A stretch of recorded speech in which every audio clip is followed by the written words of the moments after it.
Hello everyone, welcome to the channel. इस video में मैं आपको पढ़ाऊंगी बीहाइव बुक का पोअम विंड, जिसके पोएट हैं सुब्रमण्य भारती। इस वीडियो में हम लोग पोअम का इन डिटेल एक्सप्लेनेशन, पोअम का थीम और इसमें यूज हुए सारे लिटरेरी डिवाइसेस को डिस्कस करेंगे। So let's start the video. Wind by Subramania Bharati. आइए देखते हैं theme of the poem. The poem Wind revolves around the theme of strength, resilience, and power of challenges. The wind metaphorically represents the difficulties and hardship of life, highlighting how we respond to them shapes our character. तो ये जो poem wind है ये किसके around revolve करता है? कुछ themes के अराउंड रिवॉल्व करता है। तो पहला थीम है स्ट्रेंथ मीन्स पावर, ताकत। Resilience means the ability to recover quickly from difficulties and the power of challenges। ठीक है। अब the wind metaphorically represents the difficulties and hardships of life। यहाँ पे wind as a metaphor use किया गया है poem में रिप्रेजेंट करने के लिए डिफिकल्टीज को, ठीक है, और हार्डशिप्स को। हार्डशिप्स का मतलब होता है डिफिकल्ट जो कंडीशंस हमारे सामने आ जाते हैं जिससे हम सफ़र करते हैं, ठीक है, ये है hardships of life. Highlighting how we respond to them shapes our character. तो ये जो डिफ़िकल्टीज़ है और ये जो हार्डशिप्स ऑफ लाइफ है, इससे हम कैसे रिस्पॉन्ड करते हैं वो हमारे कैरेक्टर को शेप करता है। Next point, the poem emphasizes the importance of being mentally and physically strong to withstand the destructive nature of life's challenges represented by the wind। तो ये poem emphasize करता है किस चीज़ के importance को, कि हमें मेंटली और फिजिकली स्ट्रांग होना है ताकि हम सारे डिफ़िकल्टीज और हार्डशिप्स को फेस करें और अच्छे से स्ट्रांग बन के प्रॉब्लम्स में हम विथस्टैंड करें, प्रॉब्लम्स के डिस्ट्रक्टिव नेचर को हम लोग देखें। और ये किस चीज़ से रिप्रेजेंट हो रहा है इस पोम में? विंड से, ठीक है। The poet encourages readers to face difficulties with courage and determination, transforming them into opportunities for growth। तो ये जो सुब्रमण्य भारती जो पोएट है, ये हम एज अ रीडर हमें इनकरेज कर रहा है कि हमें हमारे लाइफ में जो भी डिफ़िकल्टीज आ रहे हैं उसे हम लोग को करेज मीन्स साहस और डेटर्मिनेशन मीन्स दृढ़ संकल्प, तो हमें करेज और डिटर्मिनेशन के साथ डिफ़िकल्टीज को फेस करना है और इसे ट्रांसफॉर्म करना है अपॉर्चुनिटीज़ पे जो हमें आगे फ्यूचर ग्रोथ में हेल्प करेगा। तो अब हम लोग पोम देखेंगे यहाँ से। Wind, come softly. Don't break the shutters of windows. Don't scatter the papers. Don't throw down the book on the shelf. There, look what you did. You threw them all down. You tore the pages of the books. You brought rain again. You're very clever at poking fun at weaklings, frail crumbling houses, crumbling doors, crumbling rafters, crumbling wood, crumbling bodies, crumbling lives, crumbling hearts। ठीक है। तो poet wind से कहते हैं कि wind कम slowly, ठीक है, wind हवा धीरे आना, आराम से आना, क्योंकि विंड जब तेज से आता है तब बहुत हार्डली आता है वो, और आंधी तूफान की तरह आता है। तो जो खिड़की है वो आपस में क्या होती है? स्कैटर कर जाती है, शटर कर जाती है, आपस में टकरा जाती है, ठीक है। पेपर जो है वो स्कैटर कर जाते हैं, मतलब बुक शेल्फ्स पे जो किताब रखी है वो गिर जाती है, नीचे जो किताब रखे हुए हैं वो हवा के कारण क्या होते हैं? बिखर जाते हैं, ठीक है। There, look what you did, you threw them all down। तो पोएट बोल रहा है कि देखो तुमने क्या किया, जो पेपर्स रखे हुए थे वो फट गए, स्कैटर हो गए, इधर उधर हो गए, और ये जो शेल्फ पे बुक्स रखे हुए हैं वो क्या हो गए? थ्रू हो गए, जमीन पे गिर गए, all down. You tore the pages of the book, किताब के जो पन्ने हैं वो भी फट गए हैं। And you brought rain again. Poet बोल रहे हैं कि ये जो विंड आया है इतना तेज से आंधी तूफान, तो ये क्या ब्रॉट किया है, क्या लेके आया है? Rain. You're very clever at poking fun at weaklings। तो पोएट बोल रहा है कि ये जो विंड है ये पोक करता है, मजाक उड़ाता है वीकलिंग्स का, जो चीज़ें वीक है उसका ये मजाक उड़ाता है।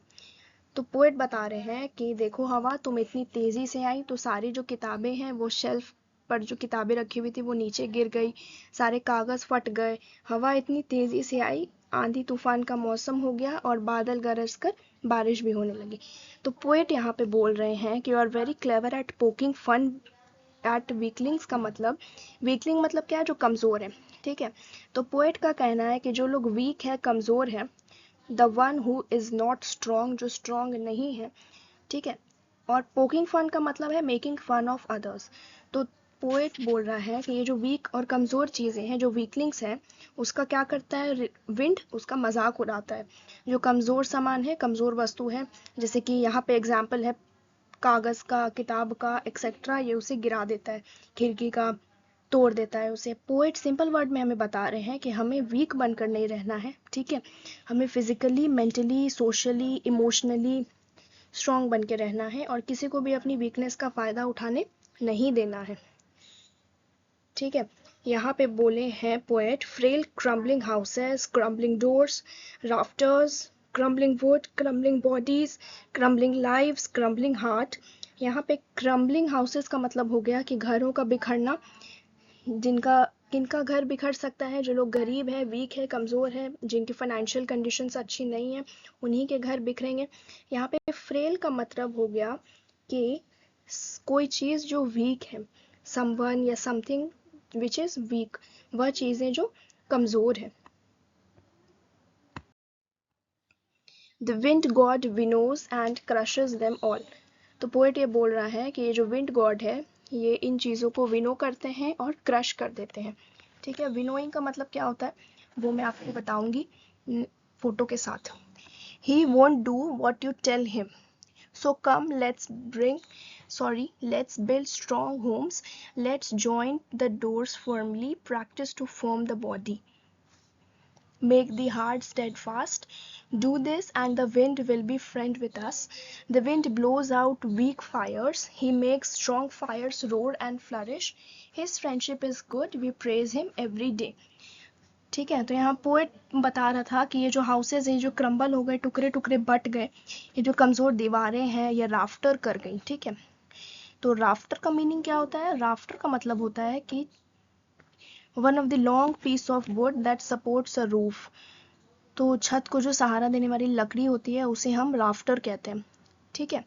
ये पिछले वाले लाइंस में था राफ्टर वर्ड। इट मीन्स जब नींव ही कमज़ोर है, इसका मतलब हुआ कि जब नींव ही कमज़ोर है तो घर मजबूत कैसे होगा, ठीक है।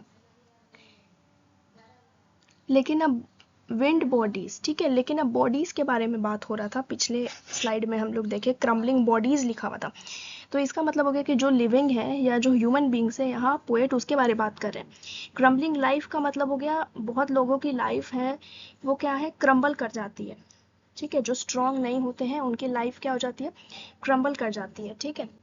यहाँ पे पोएट बोल रहे हैं wind god winnows and crushes them all.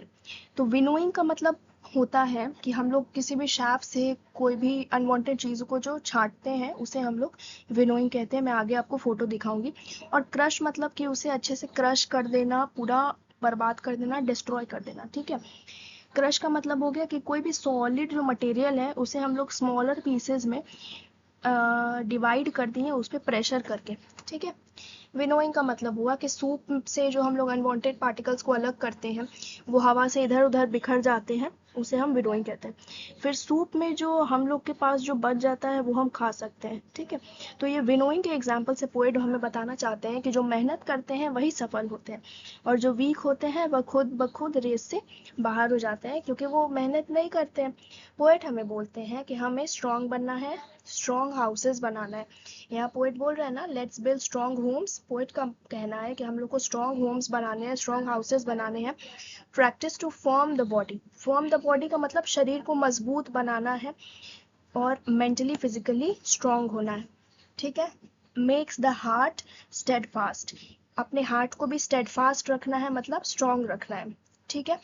Next lines में हम देखेंगे, do this and the wind will be friend with us, the wind blows out weak fires, he makes strong fires roar and flourish, his friendship is good, we praise him every day।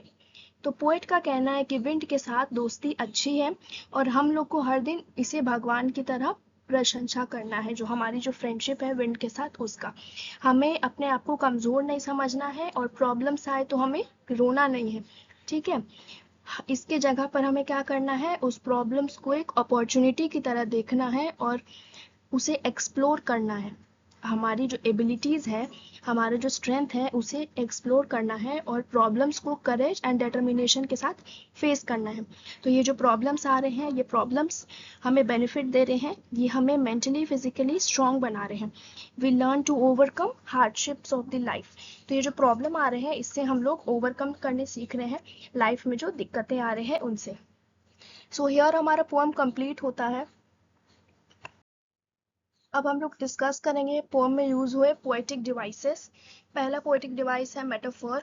The entire poem is metaphor because it ends on a note of application to humanity to stand against all ravages, natural or man-made. तो ये पूरा poem metaphor है। Metaphor का मतलब हो गया comparison of two unlike things by stating the one thing is another.